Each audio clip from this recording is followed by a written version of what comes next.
the court now directs that Mr. Masengeli here is present, be sworn in.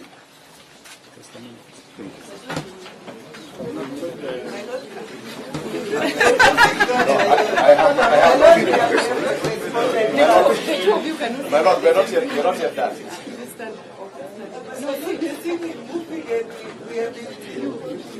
I have not started. Just a minute. I have not made a decision.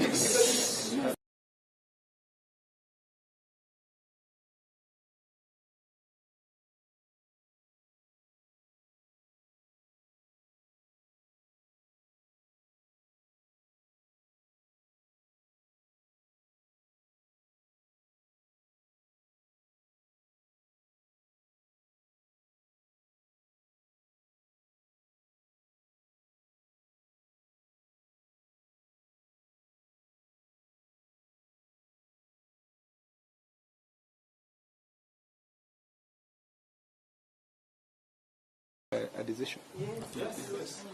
Yes. Isn't that the order of things? That's it, my Lord. Yeah. It's only that they introduced some new facts. Which one? That was a fact that we just learned about the affidavit. It was not served. Yes, it was served. Was it served? It was served. Yes. When? When was it served? Yes. Let me just make a decision on this. Then. Just for the record, we served the affidavit. And an affidavit, we've served the affidavit. But you will understand that when in proceedings of this nature, when one is summoned before the court, you not just rely on documents, because the court will also want to observe the demeanor of that particular person. Yes, my Lord, yes. And that's why it's here, my Lord. So it's not a question of filing documents, it's a question of complying with the order for the court to find out exactly what was happening from the person. But the issue here is whether or not I should allow Mr. Masengeli to explain to the court why he has been deliberately defiant in disobeying the summons of this court.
this is the decision of the court.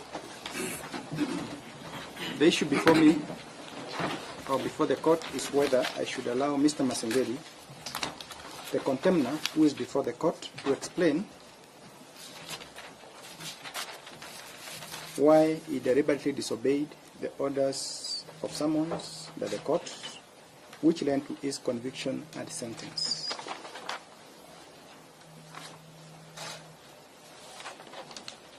The Law Society of Kenya, led by the President Emeritus Nelson Havi, has urged me to deny Mr. Masengeli the opportunity.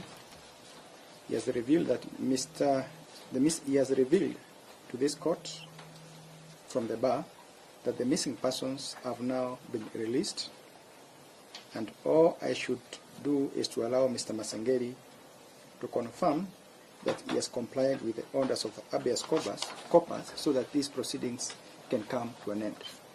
Additionally, he has argued that Mr. Masengeli has filed 2 applications before the Court of Appeal where he has appealed against the conviction and sentence, and one where he seeks an order of stay of these proceedings.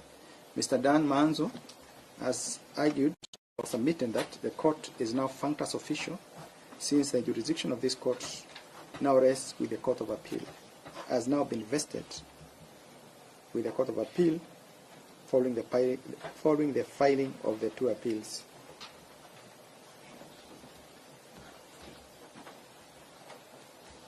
This position has been strongly opposed by counsels for the first respondent, Mr.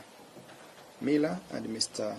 Ogola, who have argued that the court gave a coercive order which end compliance requirements. Further, the proceedings before the Court of Appeal are intended to deal with conviction aspect and not a sentence.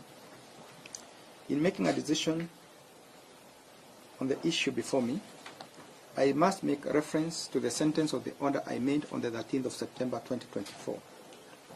In sentencing for contempt, there are normally 2 ways of punishing a contemner.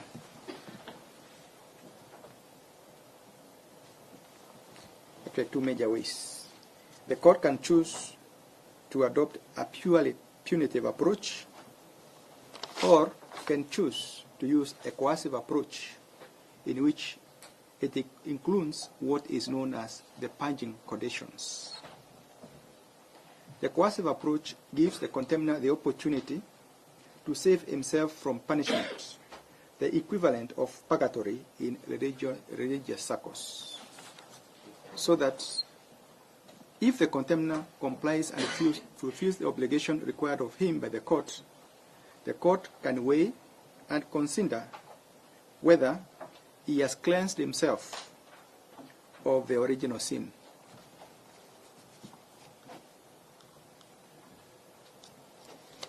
In my ruling on the 13th of September 2024, I had this in mind when I included condition number 4, which stated as follows: the court nevertheless considers it desirable to impose a coercive order as opposed to the punitive order. In this regard, Mr. Gilbert Masengeli can avoid serving the sentence if he complies with the direction to obey the court summons. I thus suspend the sentence for 7 days only. The acting Inspector General can redeem himself by availing himself before the court in person to answer to the issues he has been avoiding within 7 days. In default, the sentence shall automatically become effective. Having stated as much, and the contemner having availed himself before the court before the lapse of the 7 days, I would be going against my own orders if I deny him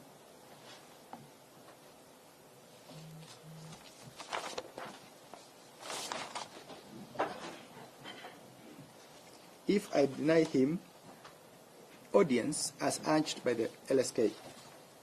This is a court of justice and must act fairly at all times towards those that appear before it. Mr. Masengeli is entitled to be heard by virtue of this court order. The Court of Appeal has not taken away the jurisdiction of this court, for it has not issued any order barring this court from hearing Mr. Masengeli. This court is not functus official either, as the sentence was not purely punitive, but coercive, laced with purge conditions that the court reserved to consider before the sentence becomes effective. I will thus allow Mr. Masengeli to take to the stand and redeem himself. Most obliged.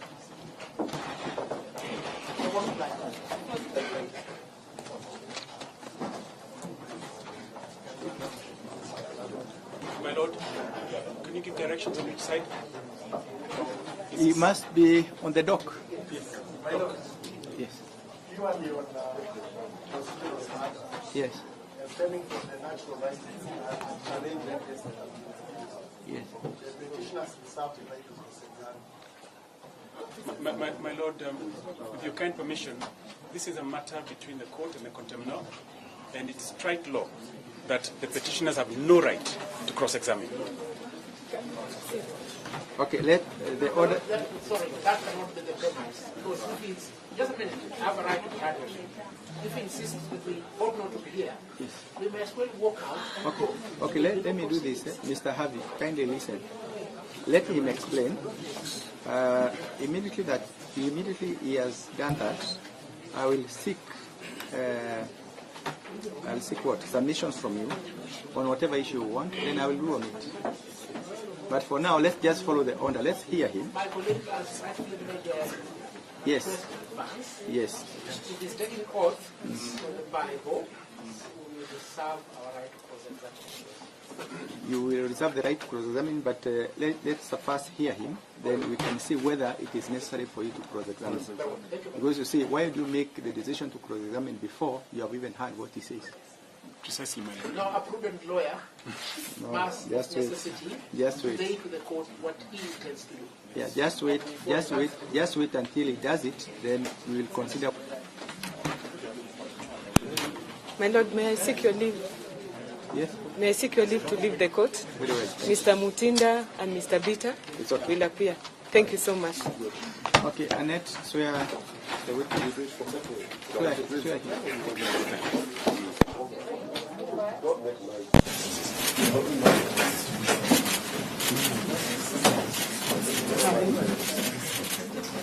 So is the Peter coming? Kasawiti. I swear by the name of the Almighty God. I swear by the name of Almighty God.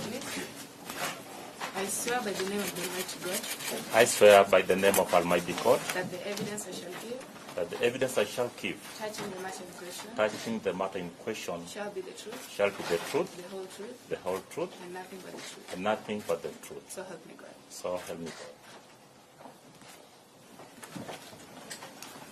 You can start with your full name. Kindly tell the court your full name, please. My name, Gilbert Masengeli, Deputy Inspector General of Administration Police.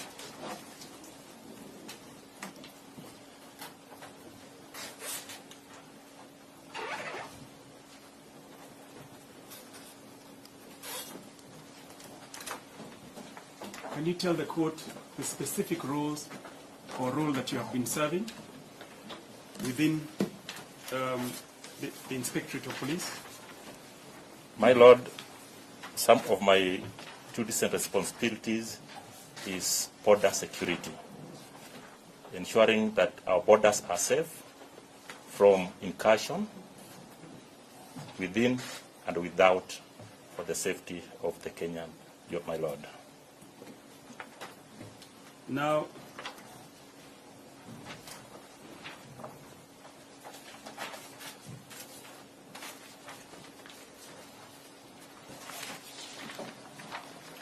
you have sworn an affidavit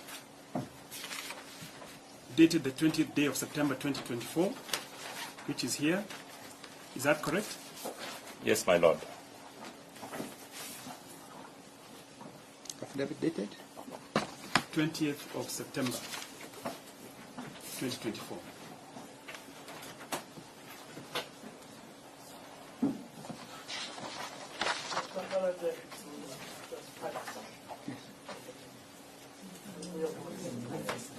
You've not been served with this affidavit? It's been forwarded to Rebecca's form.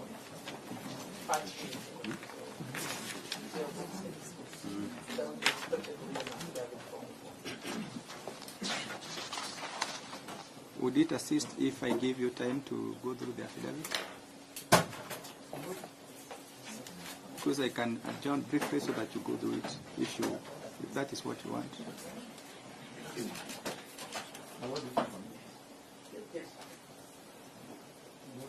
Because basically what he's trying to say is he's going to rely on some of the information in the affidavit. Is it possible for me to allow you to go through that affidavit? I have a copy. I have a copy here, but I would, if you don't mind, I could ask my court assistant to have it photocopied by the court. I hope there is a return of service. No, let's not get to that. We just want to do things in the right way. Yeah. Yeah, I just wanted them to do that.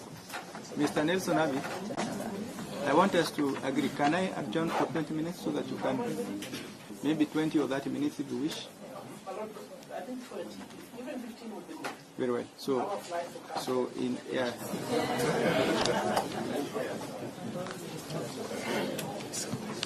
So let's, from good order, let's adjourn for 20 minutes. We allow the petitioners to produce the affidavit, and then we can proceed after that.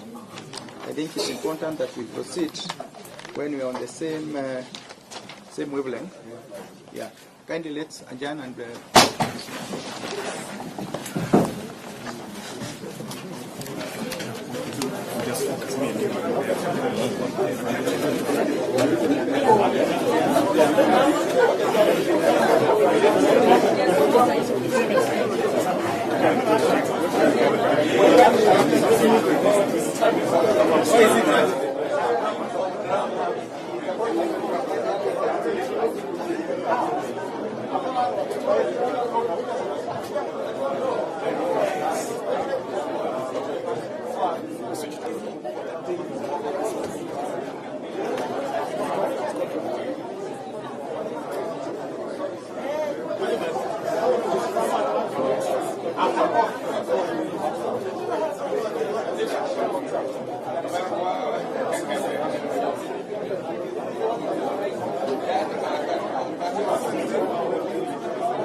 For